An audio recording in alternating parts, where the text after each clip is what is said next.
Kami mau terus bersuka cita Tuhan sebab Engkau Raja kami, penolong kami. Haleluya. Mari terus bertepuk tangan pagi hari ini. Mari kita puji Dia lebih lagi pagi hari ini. Haleluya.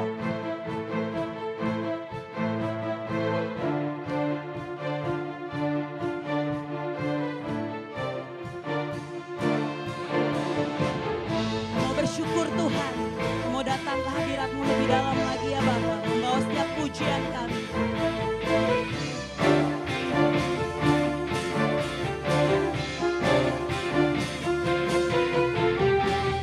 Bersyukurlah kepada-Nya, bawalah pujian baginya, karena Dia Raja, Dia yang perkasa.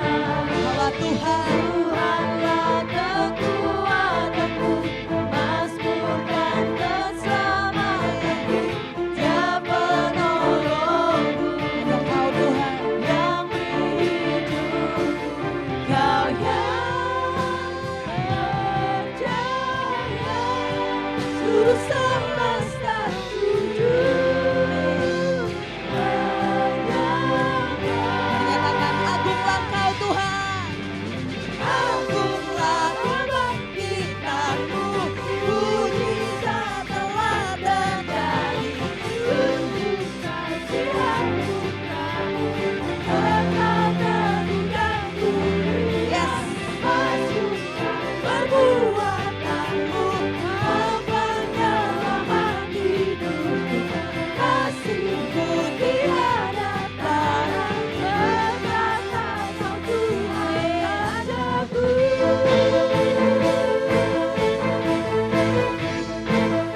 Mari terus bersyukur.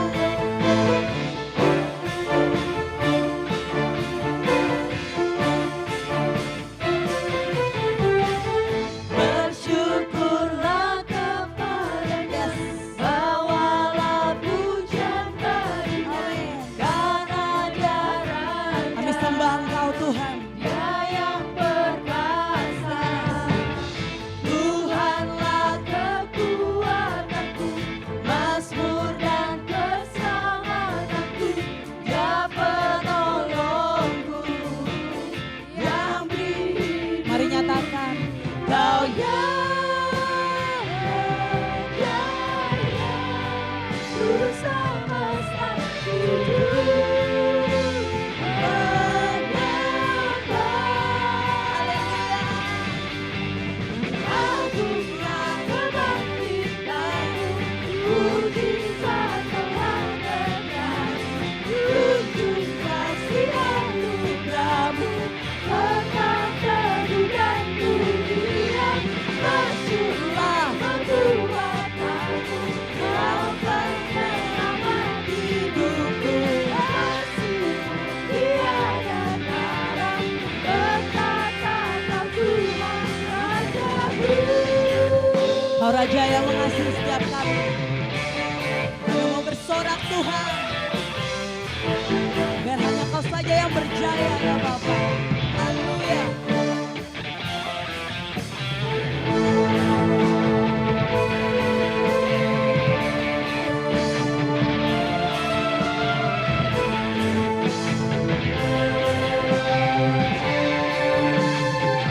Mari katakan.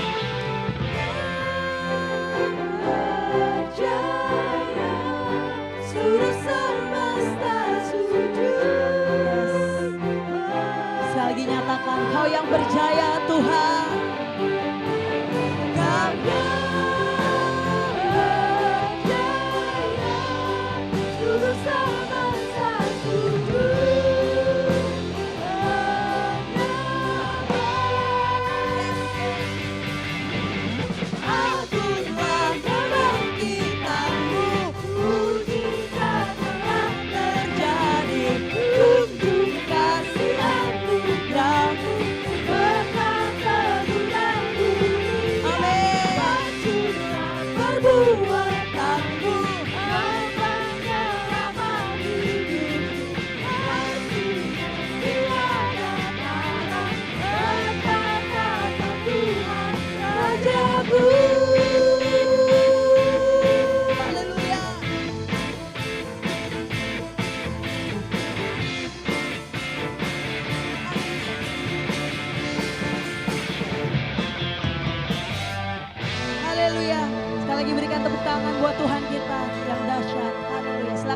Bapak Ibu Saudara sekalian. Kami mengucap syukur Tuhan. Kami mengucap syukur ya Tuhan. Terima kasih Tuhan. Pagi hari ini Tuhan, kami mau siapkan hati kami Tuhan untuk mendengarkan firman-Mu. Sebab firman-Mu adalah pelita bagi setiap kaki kami Tuhan. Terima kasih untuk kasih yang sempurna yang Tuhan berikan dalam hidup kami. Nyawa-Mu Tuhan adalah bentuk kasih yang sempurna bagi kami Tuhan. Pagi hari ini Tuhan, kami mau datang lebih dan lebih lagi Tuhan. Izinkan kami tinggal diam Tuhan dalam hadirat-Mu ya Bapa. Sebab Engkaulah sumber dari segalanya Tuhan. Engkaulah Tuhan penolong kami. Engkaulah Tuhan segalanya bagi kami. Terima kasih Tuhan Yesus.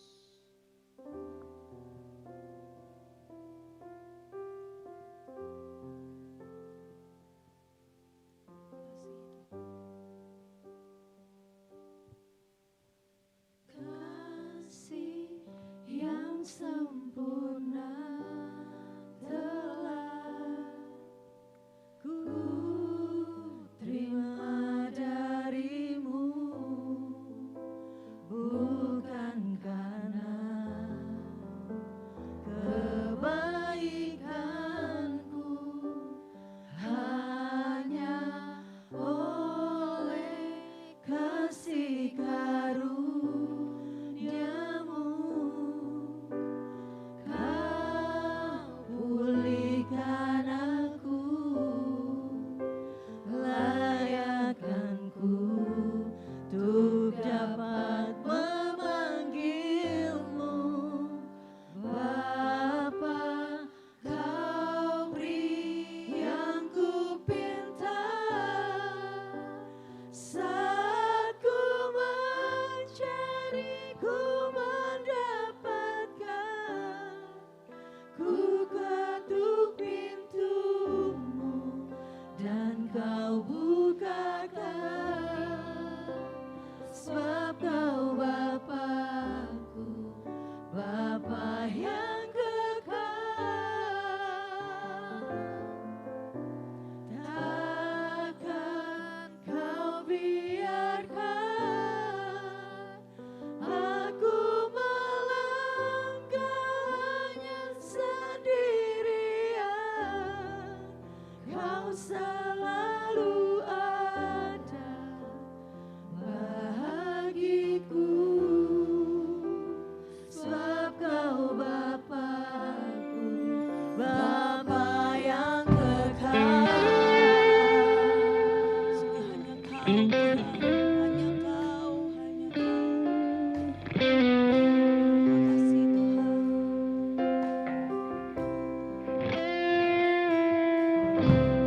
Kasih yang sempurna telah ku terima darimu, bukan karena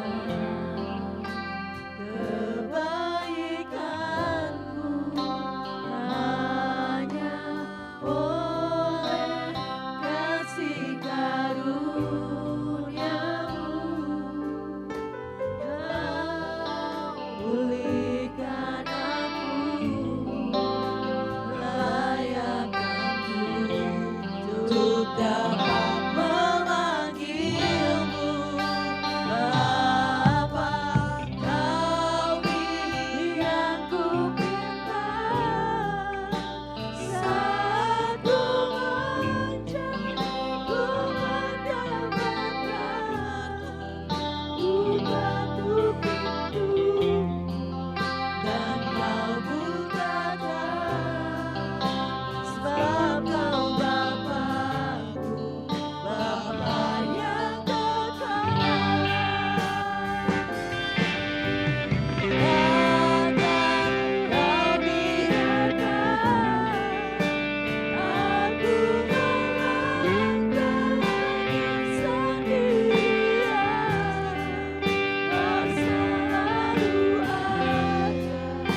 Kau selalu ada bahariku, sebab Kau Bapa-Ku, Bapa yang kekal. Kau selalu ada bahariku, Kau selalu ada bahariku, Kau selalu ada bahariku, sebab Kau Bapa-Ku, Bapa yang kekal. Berikan sorak-sorai bagi Tuhan Yesus Kristus. Terima kasih Tuhan, Engkau memberikan kepada kami bahkan sebelum kami dapat memikirkan sesuatu yang dapat kami minta. Engkau bahkan mengasihi kami dengan sempurna. Kasih yang tanpa syarat, kasih yang tanpa menuntut sesuatu apapun. Kasih yang tidak mengharapkan sesuatu kembali. Kasih yang sempurna telah kami terima di dalam-Mu Tuhan. Maka dari itu hari ini Tuhan, kami sama-sama ingin belajar tentang firman-Mu, tentang bagaimana cara kami untuk dapat tinggal di dalam kasih-Mu. Ajak hati kami Tuhan, biarkan hati kami menjadi tanah-tanah yang subur, yang ketika ditabur benih-benih firman-Mu, benih itu dapat bertumbuh, bahkan berbuah berkali-kali lipat di dalam kehidupan kami. Terima kasih Bapa, di dalam nama Tuhan Yesus Kristus, kami telah berdoa dan mengucap syukur. Semua yang percaya boleh katakan, amin, haleluya.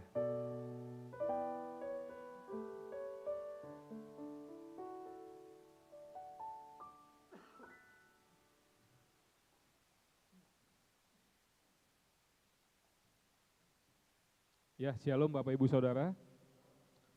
Sekali lagi shalom Bapak Ibu Saudara. Waduh, semangat. Kalau kemarin kan kita baru ngelewatin 14 Februari ya, kalau kata anak-anak muda sih itu namanya Hari Valentine ya, atau Hari Kasih Sayang. Nah sekarang saya akan membawakan tema firman Tuhan yang dari tema besar pada bulan ini, yaitu tinggal di dalam kasih Tuhan. Ini nggak lari jauh dari tema Valentine ya, kasih. Berbicara tentang cinta, kasih. Di Yohanes 15, kita buka sama-sama Bapak Ibu Saudara kitab kita. Saya akan bacakan untuk Bapak Ibu Saudara. Yohanes 15 ayat 9. Nah, ini perikopnya adalah perintah supaya saling mengasihi. Di ayat 9 dikatakan, di kitab saya, di Alkitab saya di LAI dikatakan bahwa seperti Bapa telah mengasihi aku, demikian juga aku telah mengasihi kamu. Tinggallah di dalam kasihku. Di sini Tuhan mengajarkan kepada kita, Tuhan memanggil murid-muridnya yang 12 murid. Ini satu hari sebelum Tuhan Yesus disalibkan. Banyak Tuhan bercerita tentang kasih ya. Jadi diajarkan murid-muridnya bagaimana ada perintah baru, yaitu saling mengasihi, bagaimana seorang sahabat memiliki kasih tertinggi, yaitu di mana seorang sahabat mau merelakan nyawanya untuk sahabat-sahabatnya. Dan di sini dikatakan juga bahwa seperti Bapa telah mengasihi aku, katanya, demikian juga aku telah mengasihi kamu. Aku di sini adalah Yesus. Tinggallah di dalam kasihku.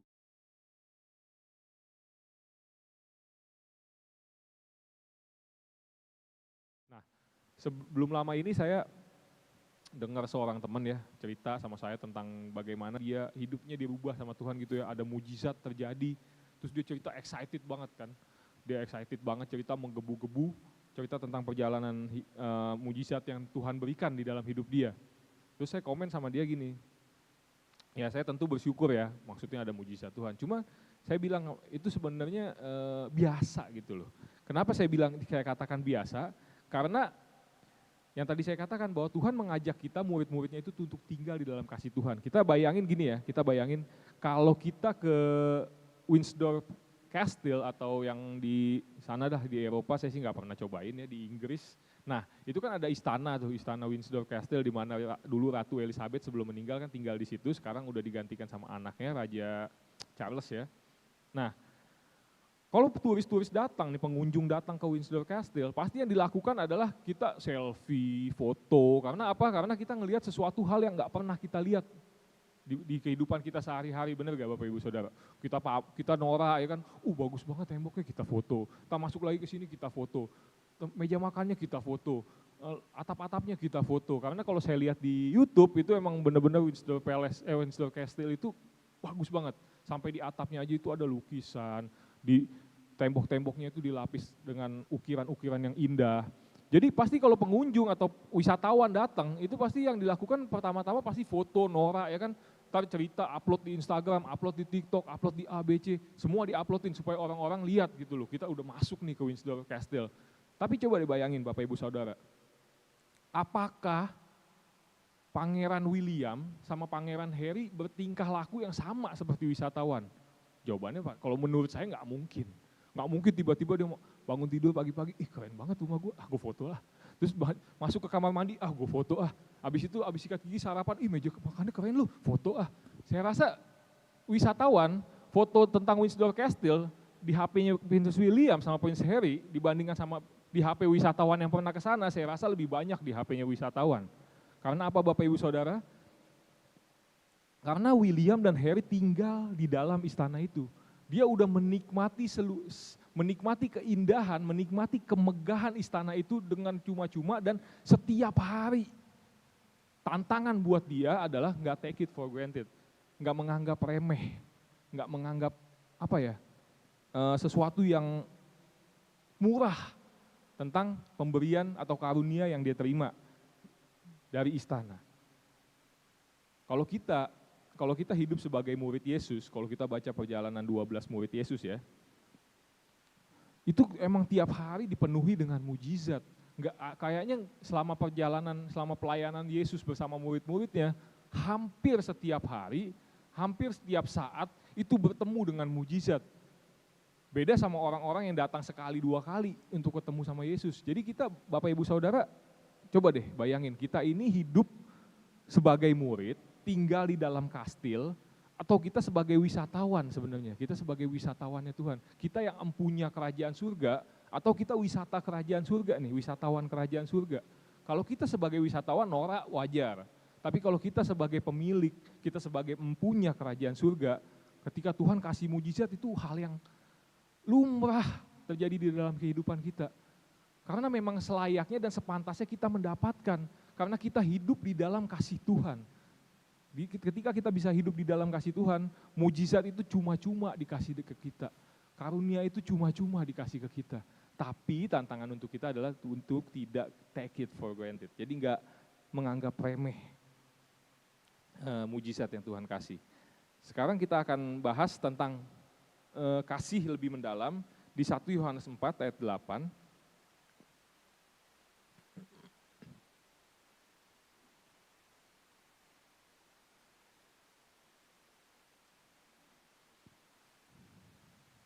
Nah, di 1 Yohanes 4 ayat 8 dikatakan bahwa barang siapa tidak mengasihi, ia tidak mengenal Tuhan, sebab Tuhan adalah kasih.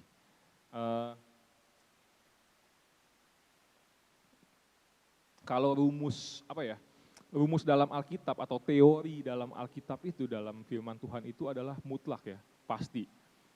Saya belajar tentang beberapa teori gitu ya, kalau kita kuliah pasti kan kita ada tesis, ada yang namanya skripsi gitu ya. Kalau udah S2, S3 namanya tesis mungkin ya, saya sih belum, masih S1. Nah, itu kan kita menguji teori yang kita kembangkan gitu ya, yang kita ini. Nah, di dalam firman Tuhan, itu teorinya itu adalah mutlak, pasti, seperti kayak teori matematika ya. Kalau matematika itu kan hal yang mutlak, hal yang pasti.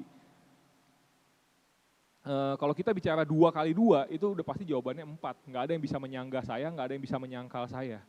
Teori matematika itu, teori sains itu adalah pasti. Jadi ketika dikatakan 3 kali 4, pasti jawabannya 12. Yang jawab 15.000 itu cuma tukang foto, 3 kali 4. Semua yang dikatanya 3 kali 4 itu jawabannya adalah 12, karena 3-nya ada 4, atau 4-nya ada 3. 4-nya ada 3 sama dengan 12, itu rumus pasti. Sama juga dengan Alkitab, dengan firman Tuhan itu rumus pasti, Tuhan adalah kasih. Beda teori sains, teori matematika dengan teori sosial. Kalau teori sosial itu ambigu ya, nggak ada teori sosial yang mutlak, nggak ada teori sosial yang pasti. Kalau saya belajar tentang akuntansi, dulu akuntansi itu sama seperti teori sosial yang nggak mutlak. Kita bisa ngelihat handphone ini, kalau di dalam akuntansi ini bisa jadi persediaan. Kalau Bapak Ibu belajar akuntansi, ini bisa jadi persediaan bagi toko handphone. Tapi ini bisa jadi aset bagi yang bukan toko handphone. Ini juga bisa jadi biaya bagi yang emang kerjaannya buat beli handphone untuk dijual lagi gitu. Ini bisa jadi cost. Jadi handphone ini nggak ada rumus pasti, nggak ada teori pasti bahwa handphone ini adalah persediaan atau inventory. Atau handphone ini adalah fixed asset. Nggak ada yang menyatakan bahwa mobil itu adalah fixed asset. Enggak, mobil bisa jadi inventory buat perusahaan yang memang menjual mobil. Bisa jadi persediaan maksud saya untuk perusahaan yang menjual mobil. Bisa jadi fixed asset untuk perusahaan yang nggak menjual mobil. Dan ada banyak teori-teori lagi yang emang ambigu sifatnya, bisa di-challenge gitu loh.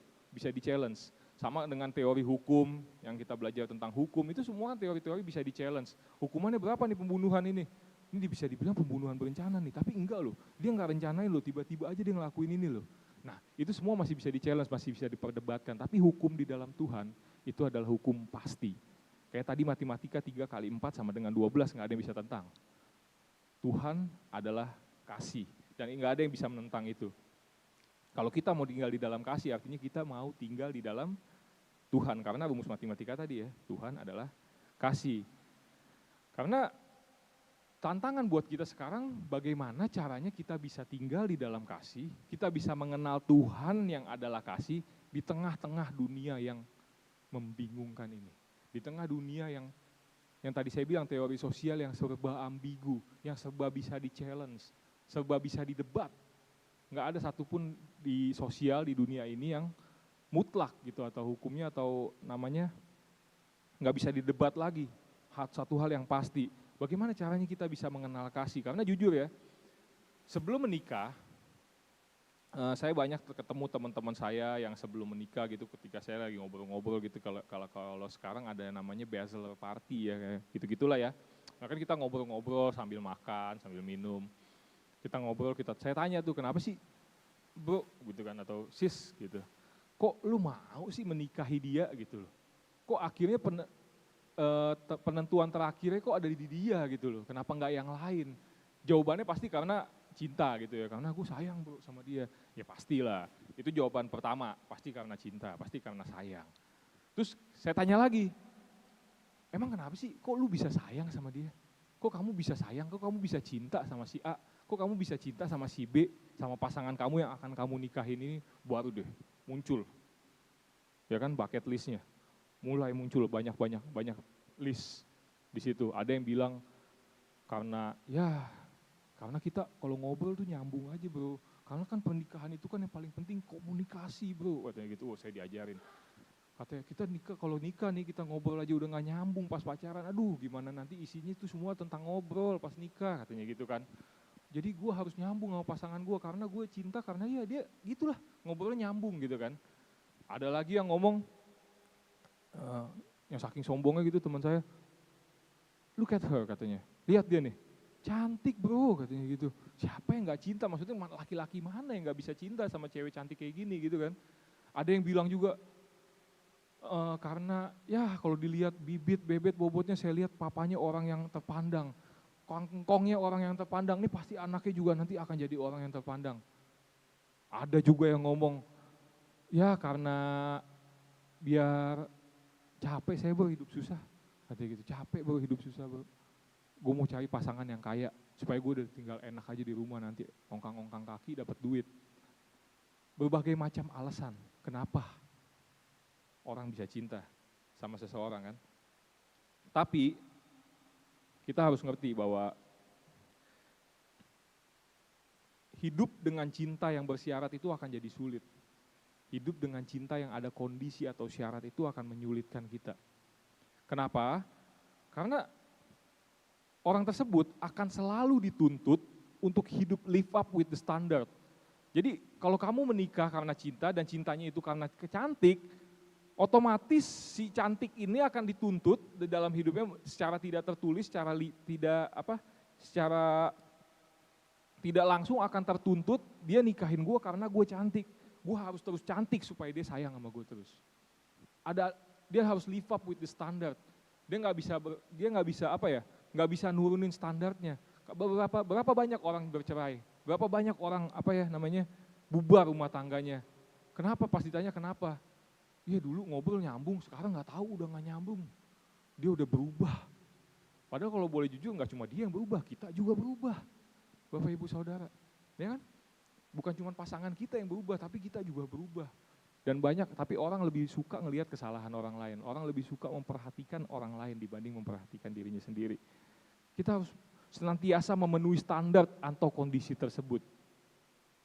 Tapi berbeda hal dengan Tuhan, ya. Cinta Tuhan itu nggak pernah gagal, karena cinta Tuhan nggak bersyarat. Kita baca di Yohanes 3 lagi, ayat 16, saya akan bacakan juga untuk Bapak Ibu Saudara. Ini pasti udah pada tahu lah, Bapak Ibu Saudara, ini kan ayat emas ya. Yohanes 3 ayat 16, karena begitu besar kasih Tuhan akan dunia ini, sehingga ia telah mengaruniakan anaknya yang tunggal, supaya setiap orang yang percaya kepadanya tidak binasa, melainkan beroleh hidup yang kekal. Amin. Ini ayat udah Bapak Ibu Saudara udah tahu, saya juga udah tahu dari masih saya kecil bahkan ya. Saya udah hafal ayat ini, Yohanes 3 ayat 16, tapi saya baru ngerti sekarang. Kata-katanya itu sangat-sangat indah, ya, sangat enak didengar. Bukan cinta karena, tapi karena cinta.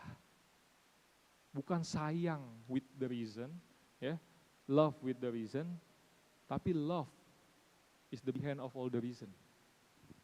Sayang atau kasih itu adalah di belakang semua alasan Tuhan kenapa mengadakan kita di tempat ini. Karena begitu besar kasih Tuhan akan dunia.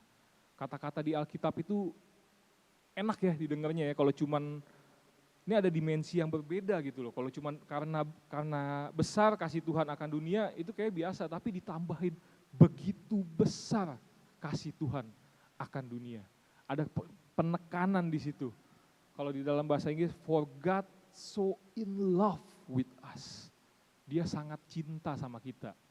Dia sangat sayang sama dunia ini. Sehingga apa? Ya, itu semua jadi pokok, jadi dasar. Nggak ada apapun yang di belakang kata-kata cinta itu, reason di belakang kata-kata cinta itu, alasan, kondisi di belakang kata-kata cinta itu, bahkan cinta yang menjadi alasan untuk dia, katanya di sini, dia mengaruniakan anaknya yang tunggal, supaya setiap orang percaya kepadanya tidak binasa, melainkan beroleh hidup yang kekal. Kalau yang terbaik aja sudah diberikan kepada kita, masa sih mujizat-mujizat dalam tanda petik ya, mujizat-mujizat sehari-hari, kesembuhan ya, apalagi karir, naik kelas, naik jabatan, naik gaji, ya. Masa yang begitu-begitu doang Tuhan lupa sama kita. Kalau yang terbaik aja udah dikasih ke kita karena cintanya dia begitu besar sama kita. Ya. Tuhan mengasihi kita tanpa syarat. Kenapa orang bisa kecewa, kenapa orang bisa sakit hati, kenapa orang bisa patah hati? Karena ketika cintanya nggak berbalas. Kalau kata orang anak-anak zaman sekarang tuh bertepuk sebelah tangan. Kita sayang sama dia tapi kok dia nggak sayang balik ya sama kita. Kita perhatian sama dia tapi kok dia nggak mau perhatian balik ya sama kita. Kita patah hati, kita sakit hati. Karena apa? Karena cinta kita mengharapkan sesuatu kembali. Tapi cinta Tuhan itu cinta yang tanpa syarat. Makanya Tuhan nggak kenal patah hati. Karena dia mencintai kita, dia mengasihi kita tanpa mengharapkan kita kembali mengasihi kita. Bahkan dia sudah mengasihi kita jauh sebelum kita kenal sama dia. Jauh sebelum kita baru mau coba untuk mengasihi dia. Dia udah sayang sama kita. Dia udah mengasihi kita.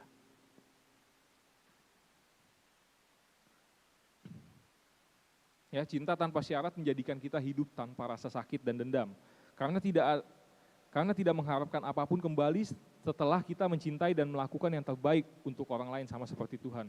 Jadi kalau kita mau hidup tanpa sakit hati, ya. Kita cuma bisa disakitin pasti sama orang yang kita kenal, bener gak Bapak Ibu Saudara? Kalau di jalanan orang gak kenal, ya bodo amat lah, dia mau kurang ajar sama kita gak negor juga, ya gak apa-apa. Tapi kan kalau kita kenal, misalnya saya kenal nih sama Tante Susi, saya ketemu gitu di Pasar Senen, masa sih saya gak tegur, saya buang muka, pasti kan Tante Susi juga mikir, ih Richie kok sombong amat ya jadi orang ya, bener gak Bapak Ibu Saudara? Tapi kalau saya gak kenal, misalkan saya gak kenal nih sama sekali, terus saya buang muka gitu, gak mungkin Tante Susi ngemikir yang macam-macam tentang saya, bener gak Tante? Nah, sama juga dengan kita bisa disakitin itu sama orang yang kita kenal, sama orang yang kita kasihi. Makanya kalau kita nggak mengharapkan segala sesuatu kembali, cinta yang tanpa syarat, cinta agape yang Tuhan miliki ada di dalam hati kita nggak akan pernah ngerasain yang namanya sakit hati. Karena kita nggak mengharapkan sesuatu apapun, nggak ngarepin anak kita berbakti sama kita aja terus yang ngasih. Ya kan kayak lagu zaman dulu kasih ibu kepada beta, ya kan? Bagai sang surya menerangi dunia, kita nggak balas apapun ke sang surya, tapi sang surya terus, ya tiap pagi dia muncul nyinarin dunia, abis itu tenggelam lagi, besok pagi dia muncul lagi. Apa yang kita bayar sama matahari? Nggak pernah ada kita bayar sama matahari sedikit pun selama kita hidup. Tapi dia nerangin hidup kita setiap hari, dia tumbuhin tumbuh-tumbuhan setiap hari untuk kita makan. Itu kasih yang tanpa syarat, dia bakar dirinya sampai habis. Tahu gak Bapak Ibu Saudara, tahu kan Bapak Ibu Saudara bahwa umur matahari itu ada umurnya. Suatu saat matahari itu akan meledak, kalau menurut ilmu sains ya, akan meledak karena dia membakar dirinya sendiri terus menerus, sampai bahan bakarnya habis itu akan meledak, lenyap. Bapak Ibu Saudara, sama seperti Tuhan, dia mengorbankan dirinya untuk kita tanpa mengharapkan apapun kembali kepada dia. Saya akan bahas beberapa hal tentang kasih lagi di dalam 1 Korintus 13 ayat 4 sampai 8. Ini juga ayat hafalan lah ya. Zaman-zaman masih sekolah minggu nih banyak nih lagunya nih. Nah, kalau tadi kita baca di Yohanes 4 ayat 8 adalah Tuhan yang adalah kasih, sekarang saya akan bahas kasih adalah. Nah, ini kayak rumus matematika lagi nih, kayak rumus matematika. Kalau 2 tambah 2 sama dengan 4, maka 4 sama dengan 3 dikurang 1. 3 ditambah 1, kurang lebih begitu ya Bapak Ibu Saudara ya. Kalau tadi Tuhan adalah kasih yang sekarang dijabarkan. Kasih itu apa sih sebenarnya? Ini kurang lebih berarti penjabaran tentang karakternya Tuhan. Kasih itu kan adalah Tuhan. Kalau di sini penjelasan tentang kasih, Paulus lagi sedang ingin menjabarkan kepada kita karakternya Tuhan. Yang pertama adalah kasih itu sabar, kasih itu murah hati, ia tidak cemburu, ia tidak memegahkan diri dan tidak sombong. Ia tidak melakukan yang tidak sopan dan tidak mencari keuntungan diri sendiri. Ia tidak pemarah dan tidak menyimpan kesalahan orang lain. Ia tidak bersuka cita karena ketidakadilan, tetapi karena kebenaran. Ia menutupi segala sesuatu, percaya segala sesuatu, mengharapkan segala sesuatu, sabar menanggung segala sesuatu. Garis bawahi kasih tidak berkesudahan, nubuat akan berakhir, bahasa roh akan berhenti, pengetahuan akan lenyap. Tapi satu yang akan pernah berhenti yaitu adalah kasih. Nubuat pasti akan berakhir suatu saat Bapak Ibu Saudara. Kalau kita meninggal, kita masuk surga ya, amin ya. Nah di dalam surga kan udah gak ada lagi lah nubuatan, buat apa lagi nubuat, orang itu udah final tempat kita berada ya kan. Buat apa lagi ada nubuat, bahasa roh, ya kita bakal bahasa yang satu bahasa, saya jamin akan ada satu bahasa di surga. Dan itu gak perlu ada orang lagi yang bahasa roh terus kita gak ngerti dia ngomong apaan gitu, gak perlu. Jadi semua hal akan berhenti, semua hal akan pengetahuan pun yang kita miliki di bumi ini, yang tadi saya jelasin tentang teori A, teori B, teori C, itu nggak akan kepake lagi nanti di surga. Tapi kasih akan tetap, dia nggak akan pernah lenyap, dia akan selalu ada. Karena tanpa kasih, kita nggak akan pernah bisa hidup, karena kasih itu adalah Tuhan. Nah tadi rumus balik lagi ya. Nah, kalau Paulus menuliskan kasih itu sabar, ini bukan tanpa alasan ya. Kenapa saya juga pertama-tama baca ini saya kaget nih, kok pertama-tama Tuhan langsung di karakter Tuhan itu langsung digambarkan dengan kata sabar. Cuman kalau kita baca dalam bahasa Indonesia, udah kan titik, kasih itu sabar. Sabar yang bagaimana nih maksudnya nih? Berpanjang sabar nih kalau dalam kitab ILT ya, berpanjang sabar. Maksudnya sabar yang Kayak gimana, sepanjang apa sabarnya? Panjang sabarnya itu sampai gimana sih? Kan kalau kata manusia kan sabar itu ada batasnya, benar ya Bapak Ibu Saudara ya. Apakah sabarnya Tuhan juga ada batasnya sama kita? Nah, kalau cuma kata-kata sabar kita jadi ambigu. Tapi untung ya, saya coba-coba baca lagi dari beberapa terjemahan Alkitab. Ternyata sabar itu dalam bahasa Inggrisnya adalah love suffers long. Katanya love suffers long. Jadi kasih itu atau cinta atau sayang itu dia bisa menahan penderitaan yang panjang. Suffers long, menderita dalam waktu yang panjang. Kalau dalam bahasa aslinya itu tulisannya adalah makrotimeo. Nah, saya baca juga sih di Google, saya kan nggak ngerti itu bahasa Ibrani yang gitu-gitu ya. Jadi saya baca nih, artinya itu adalah makrotimeo itu sebuah kemampuan untuk menahan diri dari penderitaan yang panjang. Jadi sabar itu adalah sebuah kemampuan untuk menahan diri dari penderitaan yang panjang. Bisa kemampuan untuk menahan diri dari penderitaan yang panjang. Bapak Ibu Saudara, pernah gak sih kita ngerasain suatu hal yang menderita, nyiksa diri kita, tapi kita bisa nahan. Itu sama halnya kayak gambarannya kayak gimana ya, kayak lilin yang panjang dengan sumbu yang sangat panjang ya, misalnya setinggi menara Eiffel dan itu mulai dibakar. Dan itu akan terus kebakar terus sampai meleleh. Dan dia tetap berdiri, gak bergerak, dia tetap begitu, tetap nerangin. Itu yang artinya sabar. Tahan sebuah kemampuan makrotimeo, sebuah kemampuan diri untuk menahan dari rasa penderitaan yang panjang. Nah, Tuhan itu adalah kasih dan kasih itu adalah sabar. Artinya Tuhan itu sabar, Tuhan itu siap menderita untuk waktu yang panjang. Ya, makanya kalau Bapak Ibu Saudara berpikir, aduh nggak bisa deh gue ikut Tuhan lagi deh, orang gue jatuh terus, besok hari ini ke gereja, besok jatuh lagi, hari ini ke gereja, besok jatuh lagi, minggu ke gereja, besok jatuh lagi. Kayaknya Tuhan udah enak deh sama kelakuan saya.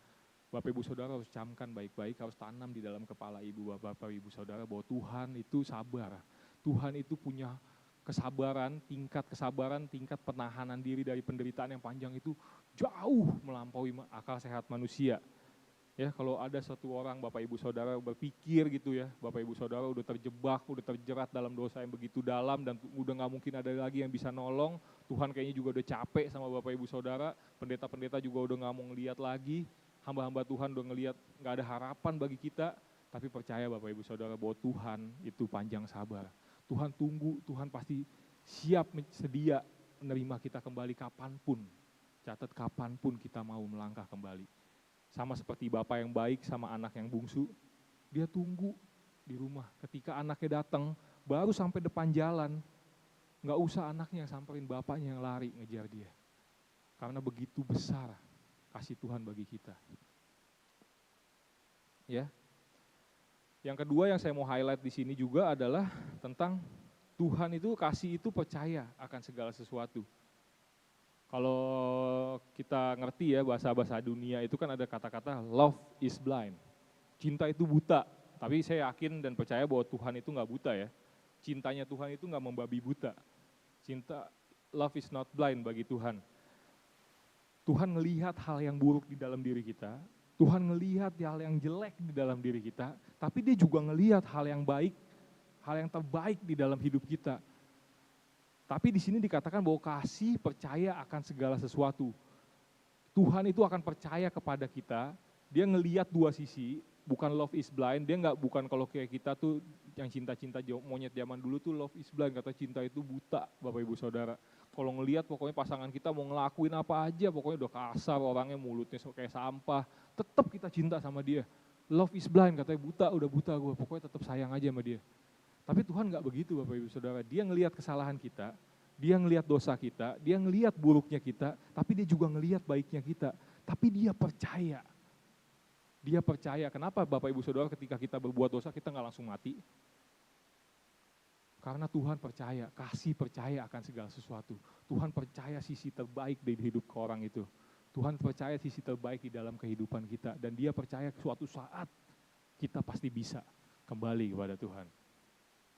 Kalau Tuhan itu nggak percaya segala sesuatu, kalau kasih itu nggak sabar, kalau kasih itu nggak percaya segala sesuatu, seketika kita berbuat dosa, saat itu juga kita mati. Seketika Adam dan Hawa makan buah terlarang, saat itu juga Adam dan Hawa mati. Dan kita nggak terlahir di dunia ini. Tapi Tuhan nggak begitu Bapak Ibu Saudara. Dia kasih kita kesempatan karena dia percaya akan segala sesuatu.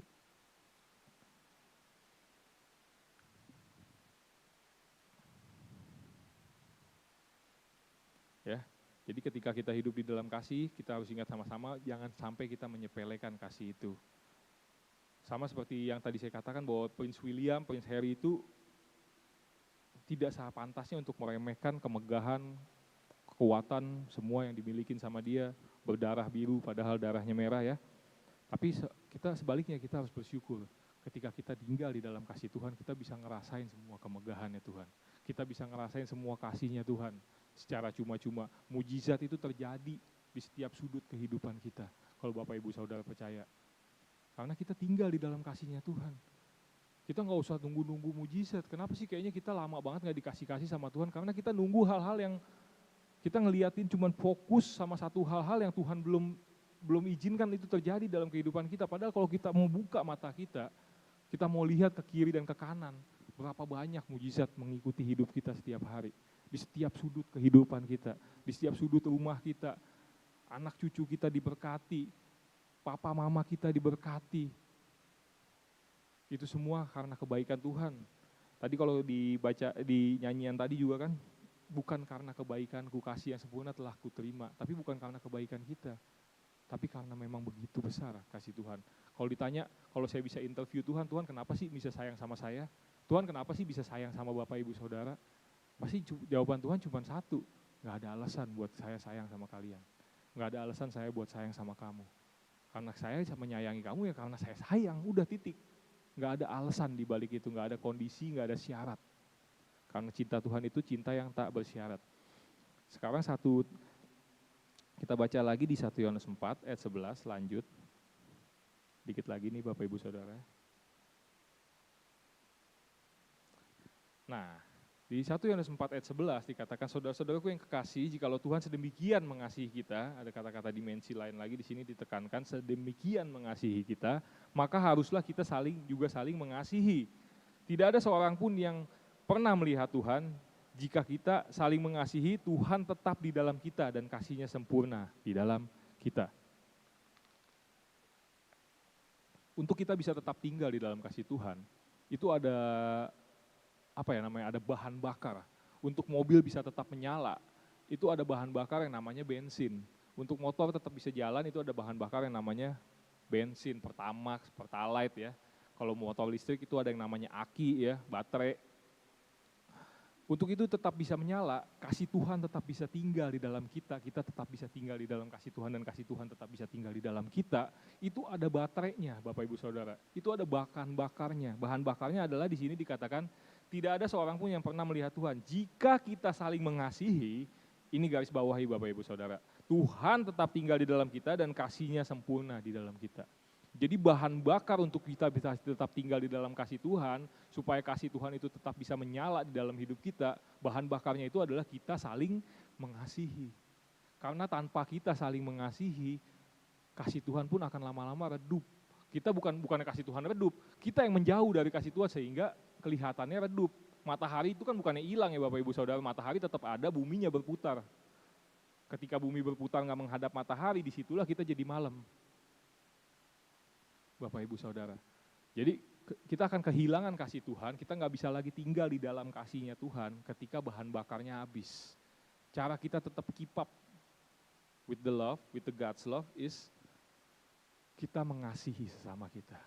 Karena hukumnya kan ada dua, kasihilah Tuhan Yahweh Tuhanmu dengan segenap hatimu, pikiranmu, jiwamu, akal budimu, dan kasihilah sama manusia seperti kamu mengasihi dirimu sendiri. Ini bahasa yang nggak gampang ya diterima, mudah untuk diucapkan tapi sulit untuk dilakukan Bapak Ibu Saudara. Karena saya nemuin penelitian, ketika saya lagi baca-baca 100 orang paling berpengaruh di dunia, ya, saya tebak tuh waktu pertama kali saya buka gitu, saya klik buku elektroniknya, e-booknya itu saya buka, saya pertama kali di dalam otak saya pasti Yesus nih. Karena apa? Karena pengikutnya itu paling banyak kan di dunia Bapak Ibu Saudara. Kalau kita campur Kristen dan Katolik itu ditotalin seluruh penduduk manusia itu ada sepertiganya. Lebih dari sepertiganya itu adalah orang Kristen dan orang Katolik. Artinya orang yang percaya sama Yesus. Pasti saya pikir ini pasti yang paling berpengaruh di dunia. Kita paling banyak, mayoritas di bumi ini mayoritas itu pengikut Yesus. Saya pikir orang pasti paling berpengaruh pasti Yesus. Tapi Bapak Ibu Saudara, pas saya buka ternyata enggak. Yesus nomor 2, nomor 1-nya Nabi Muhammad, Bapak Ibu Saudara. Kenapa bisa terjadi demikian? Kok bisa yang pengikutnya lebih dikit kok paling berpengaruh di dunia? Yang pengikutnya paling banyak kok malah nomor 2? Ternyata pas saya baca artikel itu, saya baca e-booknya itu, kenapa Yesus bisa ada di urutan nomor 2? Karena Yesus kurang berpengaruh dalam dunia ini. Kurang berpengaruh seperti pengaruh yang nomor 1. Memang pengikutnya paling banyak diakuin di buku itu. Pengikut Yesus itu paling banyak. Agama Kristen dan Katolik kalau digabung itu penduduk bumi itu mayoritas. Tapi ajaran tentang kasihnya itu nggak banyak mempengaruhi hidup pengikutnya. Nggak ada satupun orang yang, bukan nggak ada satupun ya, nggak banyak orang yang bisa dipengaruhi sama ajaran kasihnya Yesus. Jadi Yesusnya nggak mempengaruhi hidup mereka. Emang dia percaya sama Yesus, tapi ajaran-ajaran Yesus itu nggak mempengaruhi hidup mereka sehingga Yesus ada di urutan nomor 2. Kasihilah sesama manusia seperti dirimu sendiri. Bayangin Bapak Ibu Saudara, kalau kita mengasihi orang yang mengasihi kita mah mudah.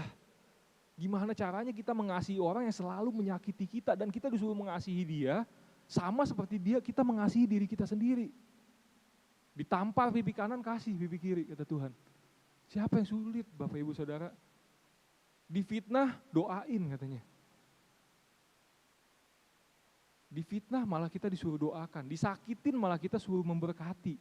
Ditampar pipi kanan kita kasih pipi kiri. Kasih yang seperti itu kasih yang tanpa syarat. Cuman bisa kita lakukan dengan cara kasih yang tanpa syarat. Kasih yang Tuhan milikin, yang gak pernah ngeharapin apapun kembali. Dengan begitu Tuhan bisa jadi berpengaruh di dalam kehidupan kita kalau kita benar-benar menerapkan hukum kasihnya Tuhan. Karena ternyata setelah disurvei, manusia-manusia yang melakukan kekerasan paling banyak itu juga ternyata dari pengikut Yesus. Padahal Tuhan yang ngajarin tentang kasih, cara kita tetap menyalahkan tadi bahan bakarnya adalah saling mengasihi, tapi ternyata yang paling banyak melakukan kekerasan di dunia ini dari pengikut Yesus juga. Setelah disurvei, Bapak Ibu Saudara sungguh sedih ya. Artinya ya benar, buku itu tulis benar, Yesus paling berpengaruh nomor 2. Karena memang yang percaya banyak, tapi keajarannya nggak banyak mempengaruhi kita. Nggak banyak mempengaruhi umatnya. Jadi bagaimana ya supaya kita bisa terus mengasihi, supaya bahan bakar ini tetap bisa jalan di dalam kehidupan kita. Ini ayat terakhir Bapak Ibu Saudara di dalam Roma 5, ayat 5. Dan pengharapan tidak mengecewakan karena kasih Tuhan telah dicurahkan di dalam hati kita oleh Roh Kudus yang telah dikaruniakan kepada kita. Nah, artinya apa Bapak Ibu Saudara? Arti pengharapan tidak pernah mengecewakan karena kasih Tuhan telah dicurahkan dalam hati kita oleh Roh Kudus yang telah dikaruniakan kepada kita. Jadi Bapak Ibu Saudara tenang, gimana cara kita bisa memiliki kasih yang seperti kasih Tuhan, supaya kita bisa mengasihi sesama kita, bahkan bukan cuma sesama yang mengasihi kita, tapi kepada sesama manusia yang juga terus menyakiti kita. Kita bisa sama mengasihinya seperti kita mengasihi diri kita sendiri. Caranya karena gampang Bapak Ibu Saudara, karena di Roma 5 ayat 5 ini dikatakan bahwa Tuhan sendiri yang akan mencurahkan kasihnya itu kepada kita lewat Roh Kudus yang ada di dalam hati kita. Berarti kita akan menerima Yesus sebagai Tuhan, artinya Roh Kudus telah mencurahkan ke dalam hati kita yang memampukan kita memiliki kasih Tuhan. Yang bergerak dari I love you because, jadi I love you with no reason. Dari aku sayang kepada kamu karena, jadi aku cinta kepada kamu tanpa alasan, tanpa kondisi, tanpa syarat, Bapak Ibu Saudara. Jadi kita sama-sama belajar ya dalam kasih Tuhan itu, kita bisa kasih yang tanpa menuntut, ya Bapak Ibu Saudara, untuk kita bisa terlepas dari tuntutan antar anak sama orang tua, antara istri dengan suami, antara suami dengan istri, kita gak lagi saling menuntut. Kemarin anak saya ulangan matematika, ulangan apa Fani? ulangan matematika ya atau bahasa Indonesia gitu ya, saya lihat itu dapat nilainya jelek, kata Fani. Dapat nilai jelek banget yang 25. Marahin tuh katanya gitu. Nah, terus saya datang kan ke Driel. Saya nggak marahin, saya cuma bilang, Driel, besok belajar yang bener ya. Kalau di kelas itu harus dengerin guru, supaya kamu nanti kalau ulangan nggak usah ulang lagi di rumah, jadi nggak susah belajarnya. Nggak apa-apa untuk sekarang dapat jelek, besok harus dapat bagus. Dulu saya pernah punya teman di sekolah itu, kalau nggak dapat 90 nih, kalau nggak dapat 90 ke atas, habis dimaki-maki sama mamanya. Habis digebukin di rumah, pada disabetin merah-merah. Saya bilang, lu kenapa bro? Kok pada merah-merah kaki lu? Habis gue disabetin kemarin. Karena ulangan gue dapat 85, buset, gue aja dapat 60, nggak diapa-apain, mak gue happy, bilang gitu kan. Ini dapat 85, habis digebukin. Anak akhirnya jadi berpikir apa Bapak Ibu Saudara? Orang tua gue cuma sayang sama gue kalau gue pinter. Orang tua saya cuma sayang sama saya ketika saya dapat bagus. Jangan jadi orang tua yang menuntut Bapak Ibu Saudara, karena kasih itu nggak pernah menuntut. Jangan jadi suami yang menuntut selalu istri jadi cantik, sampai istri capek operasi plastik, ya terus aja tuh, dikencengin muka, ditarik lagi, tidur pun bulu mata harus menderep, ya kan Bapak Ibu Saudara? Karena apa? Karena dituntut terus sama suaminya harus cantik. Istri juga terus nuntut suami, ayo kerja cari duit, akhirnya nggak bisa nyari duit lagi, capek korupsi, mulai ke kiri ke kanan cari hal-hal yang nggak halal, ya Bapak Ibu Saudara, yang Tuhan nggak suka kita ngambilin mungkin kecil-kecil, supaya apa? Karena dituntut di rumah, ada cook. Padahal kasih itu nggak seperti itu Bapak Ibu Saudara. Kita akan mengasihi anak kita baik dia waktu dapat jelek maupun dapat bagus. Kita bisa mengasihi istri kita baik dia cantik maupun nggak cantik. Maupun lagi hari ini lagi makanannya lagi enak, tiba-tiba makanannya bikin melek keasinan, kita tetap bisa langsung tetap mengasihi Bapak Ibu Saudara. Ya, hari ini suami pulang bawa duit lumayan banyak, kita sayang. Ya kan jangan kayak apa tuh istilah yang anak-anak zaman sekarang, ada uang abangku sayang, nggak ada uang abangku tendang. Waduh. Repot Bapak Ibu Saudara, ya. Jadi sayangnya itu ada sesuatu di balik itu. Kita harus belajar dari Tuhan. Lepaskan tuntutan, supaya kita bisa terbebas hidup dalam kasih-Nya Tuhan. Amin. Mari kita sama-sama naikkan pujian, kasih yang sempurna.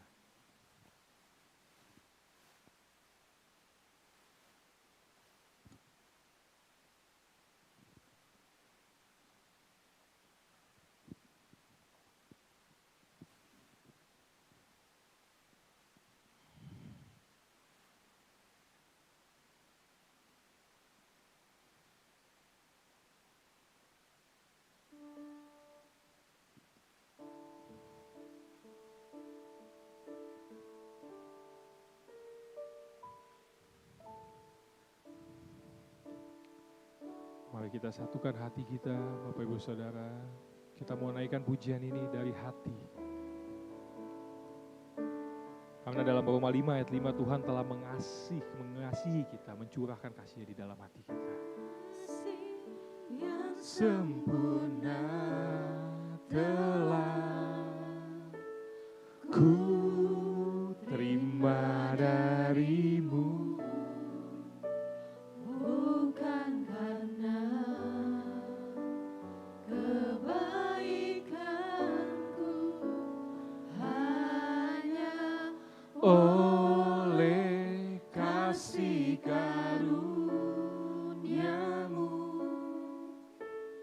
kau pulihkan aku, layakkanku untuk dapat memanggilmu Bapa.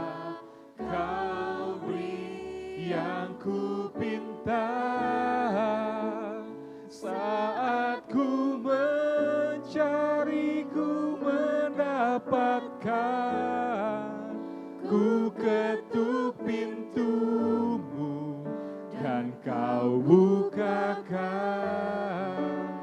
sebab kau Bapa-Ku, Bapa yang kekal. Takkan kau biarkan aku melangkah hanya sendirian. Kau Kau selalu ada bagiku,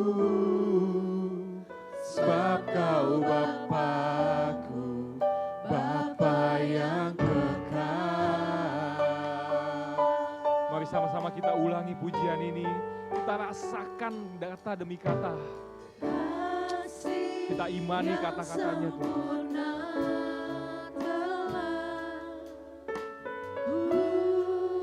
Terima darimu, bukan karena kebaikanku, hanya oleh kasih karuniamu.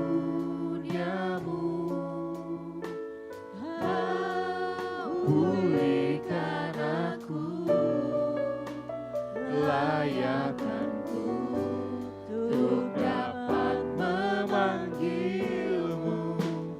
Bapa. Kau beri yang ku pinta. Saya mengundang Bapak Ibu Saudara untuk bangkit berdiri.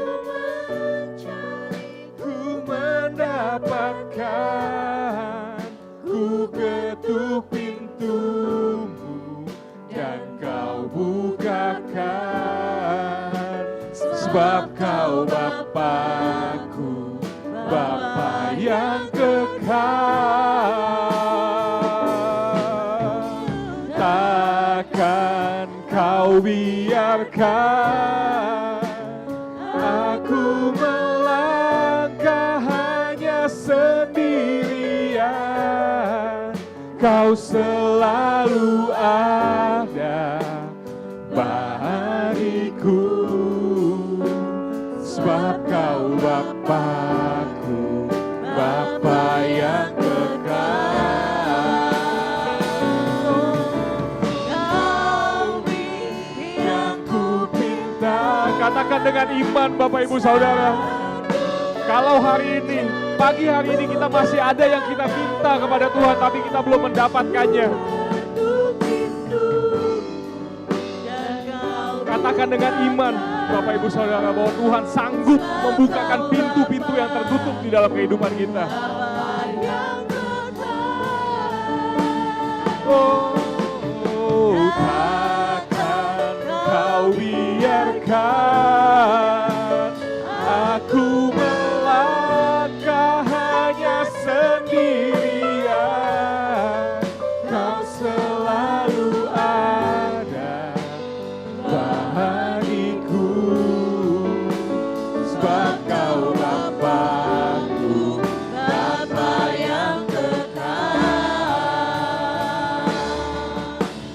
Kau beri yang ku pinta.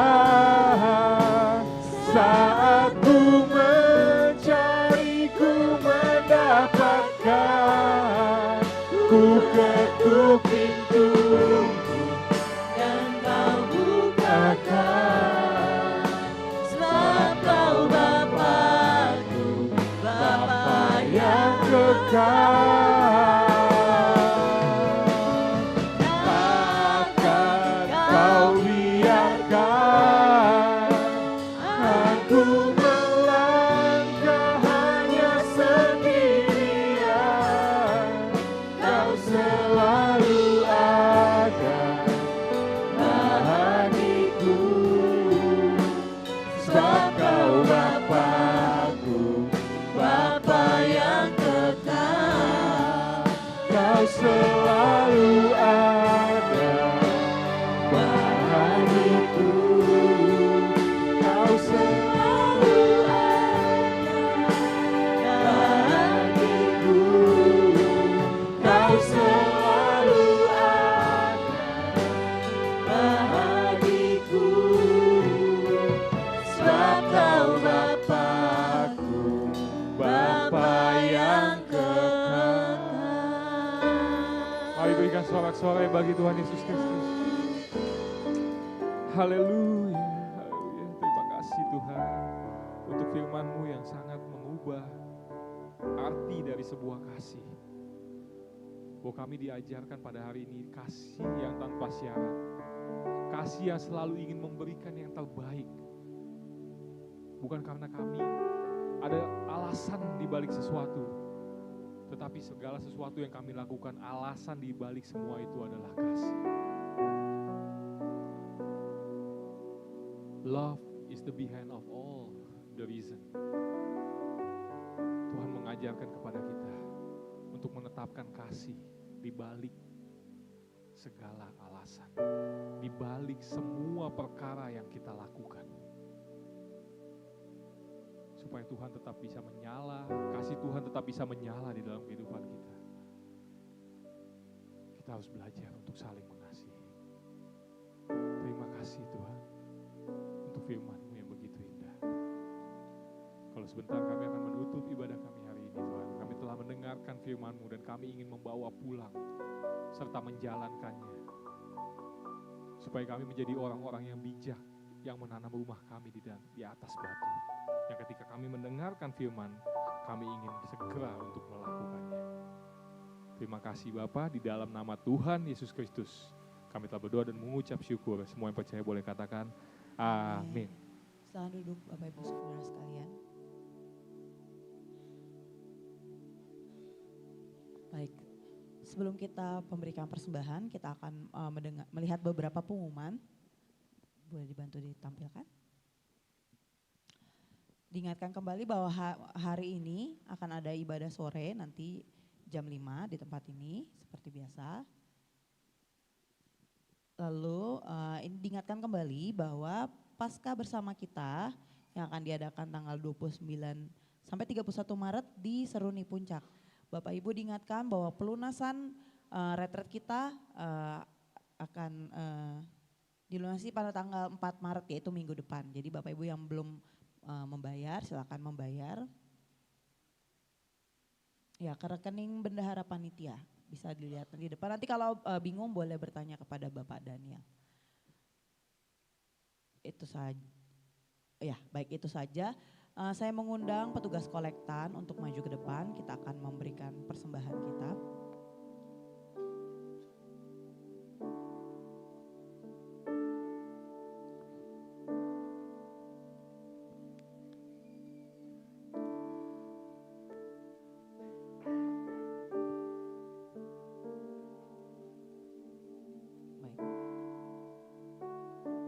Bersatu di dalam doa.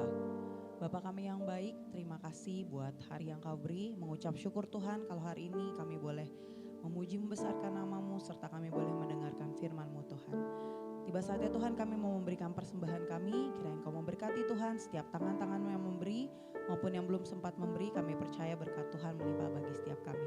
Kami mau beri yang terbaik Tuhan sebab kami percaya Engkau telah memberikan yang terbaik terlebih dahulu kepada kami. Terima kasih Yesus, terima kasih Bapa kami yang baik, di dalam nama-Mu kami siap untuk memberi. Haleluya, amin. Kaulah segalanya di dalam hidupku, kerajaanmu, kebenaranmu, itu bagianku. Kaulah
Terima kasih Tuhan Yesus Kristus atas kesempatan yang Kau berikan kepada kami pada pagi hari ini, di mana kami boleh memuji, memuliakan Kau.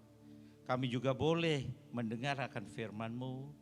Kami juga boleh menyerahkan seluruh kehidupan kami untuk Engkau jamah, Engkau pakai, Engkau berkati. Terima kasih Tuhan, Kau berkati kami semua yang telah berjerih lelah untuk menjadi pelayan-Mu, baik penerima tamu, baik yang memainkan musik, baik yang menjadi singers maupun worship leader. Demikian juga para petugas yang lain, yaitu sound system, LCD, dan semuanya sudah diberkati oleh Engkau. Dan kami percaya, baik kami yang di rumah, baik kami yang di tempat ini, Engkau berkati kami di dalam pekerjaan kami, di dalam keseharian kami, di dalam studi daripada anak-anak kami, di dalam kesehatan, di dalam damai sejahtera menghadapi hari-hari yang gelap, menghadapi hari-hari yang susah, di mana ada kesulitan-kesulitan di seluruh dunia ini. Tetapi Engkau berjanji